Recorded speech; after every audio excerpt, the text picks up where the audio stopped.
আর সাবলে করে আমাকে এটাই মেরে দিয়েছিলেন, বেঁচে গেছি। তারপরে ধরুন আপনার বাবাকে বুকে লাথি মারে, এবার বাবার শেখ মোহাম্মদ মাফি, বাড়ি কোথায়? ইন্দাস থানা, পরিসুন্ডা গ্রাম। তো ওই সবগুলো আমি সোশ্যাল মিডিয়া আপলোড করতাম। আর করার ফলে যে বিজেপির যারা কর্মীরা আছে তারা দেখেছিল, গ্রামেরই, ওইটা দেখি তাদের একটা আক্রোশ।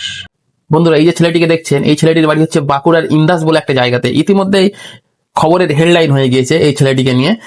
এই ছেলেটি সিজেবির প্রোটেস্টে দিল্লি গিয়েছিল এবং সেখান থেকে ফটো, ভিডিও সমস্ত কিছু তার ফেসবুক প্রোফাইলে আপলোড করতো। তাকে নাকি বিভিন্ন হুমকির সম্মুখীন হতে হয়েছিল, তাকে এবং তার পরিবারকে।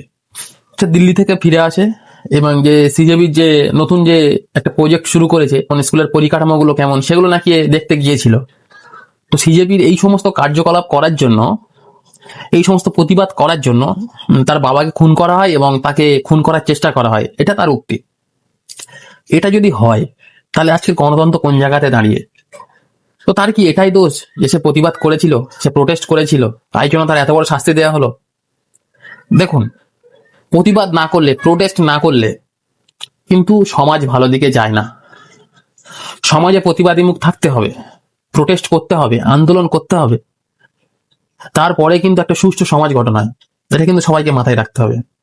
দেখো, সে একটা রাজনীতি দলকে চিহ্নিত করছে। সে রাজনীতি দল করেছে কি না করেছে সেদিকে আমি যাব না, সেটা জানার দায়িত্ব আমাদের নয়, সেটা আইডেন্টিফাই করার দায়িত্ব কিন্তু আমাদের নয়, সেটা করবে পুলিশ প্রশাসন, সেটা করবে পুলিশ প্রশাসন। কিন্তু হ্যাঁ, যারা করেছে তাদের বিরুদ্ধে কড়া আইনি ব্যবস্থা নেওয়া উচিত। এটি একটি নিন্দনীয় ঘটনা।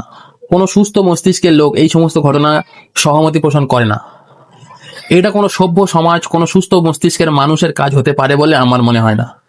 দেখো, রেপিস্ট আর যারা মার্ডার করে, এদের কিন্তু কোনো ধর্ম হয় না, কোনো জাত হয় না, এদেরকে যথাযথ শাস্তি দেওয়া উচিত।